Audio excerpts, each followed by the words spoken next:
പ്രിയമുള്ളവരെ, ഞാനിന്നൊരു പാട്ട് പാടുകയാണ്.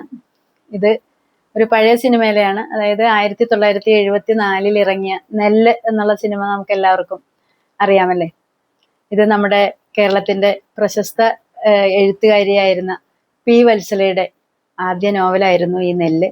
അത് പിന്നീട് വയനാടിന്റെ പ്രകൃതി ഭംഗിയുടെ പശ്ചാത്തലത്തിൽ സിനിമയായി. ഈ സിനിമയിൽ നമ്മുടെ ഭാരതത്തിന്റെ വാനമ്പാടി എന്നറിയപ്പെടുന്ന ലതാ മങ്കേഷ്കർ പാടിയ ഒരു പാട്ടുണ്ട്. ആ പാട്ടാണ് ഞാനിന്നിവിടെ നിങ്ങൾക്കായി പാടുന്നത്. കദളി കൺകദളി ചെങ്കദളി പൂവേണോ, കവിളിൽ പൂമതമുള്ളൊരു പെൺപൂവേണോ പൂക്കാര. കദളി കൺകദളി ചെങ്കദളി പൂവേണോ, കവിളിൽ പൂമതമുള്ളൊരു പെൺപൂവേണോ പൂക്കാര.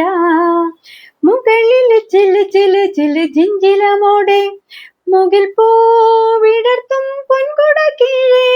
മുകളിൽ ജില് ചില് ചില് ജിഞ്ചിലമോടെ മുകിൽ പൂവിടർത്തും പൊൻകുട കീഴേ. വരിലേ നീവനമാലി തരിലേ താമരത്താലി തെയ്യര തെയ്യരത്താരേ.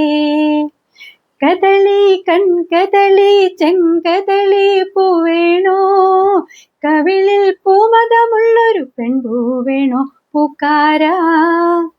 കിളികള് വളകിലുക്കണ വള്ളിയൂർക്കാവിൽ കളഭം വഴിയും കിക്കിളിക്കൂട്ടിൽ. കിളികള് വളകിലുക്കണ വള്ളിയൂർക്കാവിൽ കളഭം വഴിയും കിക്കിളിക്കൂട്ടിൽ.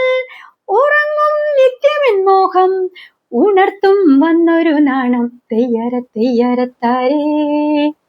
കദളി കൺകദളി ചെങ്കദളി പൂവേണോ, കവിളിൽ പൂമതമുള്ളൊരു പെൺപൂവേണോ പൂക്കാര. കദളി കൺകദളി ചെങ്കദളി പൂവേണോ, കവിളിൽ പൂമതമുള്ളൊരു പെൺപൂവേണോ പൂക്കാര.